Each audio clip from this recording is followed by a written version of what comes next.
pour succéder au Tchadien Moussa Faki Mahamat à la tête de la Commission de l'Union africaine. En tout cas, ils sont 3 candidats dans le cadre de ce sommet de l'Union africaine pour succéder à Moussa Faki Mahamat. Nous avons le Kenya, Raila Odinga, qui a reçu le soutien de plusieurs dirigeants africains, dont celui de son président William Ruto. On a pu voir d'ailleurs le président William Ruto dans de nombreuses tractations seulement ce jour.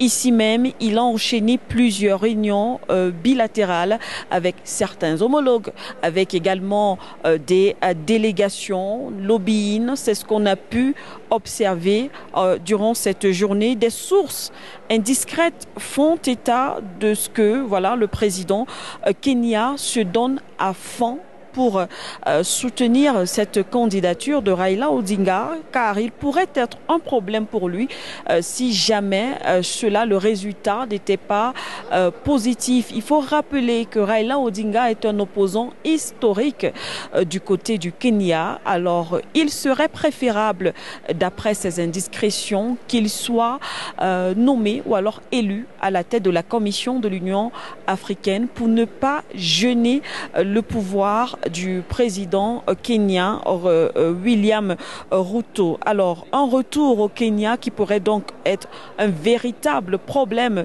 pour le président William Ruto. Mais ce qu'on dit également dans les couloirs, parce que nous avons pu approcher les uns et les autres de manière justement très discrète, nous avons pu discuter avec certaines délégations ou proches de ces différents États ou même participants, ceux-là qui sont aujourd'hui en train de travailler, en train de discuter, de participer à ces différentes réunions. Ce qu'on dit, c'est que malgré le soutien des présidents africains à la candidature du Kenya, cela pourrait être quand même difficile pour Raila Odinga d'être élu. Pourquoi? Alors la raison, c'est la proximité entre le Kenya et le Rwanda, précisément entre le président kenyan actuel, William Ruto, et le président rwandais Paul Kagame.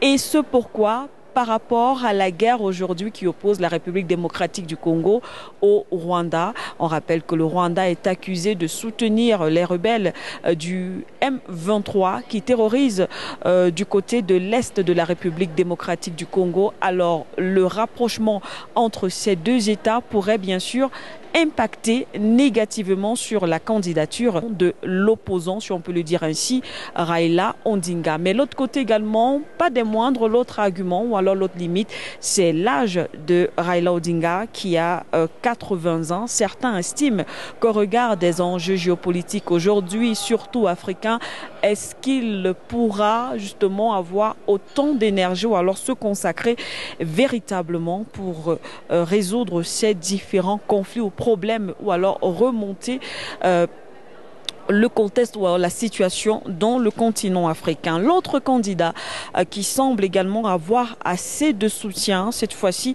c'est Mahmoud Ali Youssou, qui est ministre des Affaires étrangères de Djibouti depuis 2005. Mahmoud Ali Youssou est un diplomate de carrière. Il est très connu, il est également connu pour être très proche du président Ismaël Omar Guelleh. Il est âgé de 59 ans. Et le troisième candidat, enfin, c'est le malgache Richard Randramandrato. Voilà, j'espère que j'ai bien prononcé. Lui, il a aussi plusieurs casquettes, un parcours assez atypique, mais un parcours également exceptionnel, ce qui pourrait également jouer en sa faveur. Il a été, entre autres, ancien ministre malgache des Affaires étrangères. Il a mené une campagne discrète, mais sa candidature semble également être très soutenue, surtout par rapport au président Andry Rajoelina, qui semble, d'après les informations ou les sources sur place, être très apprécié de ses homologues africains. Voilà, le sommet se poursuit ici du côté d'Addis Abeba.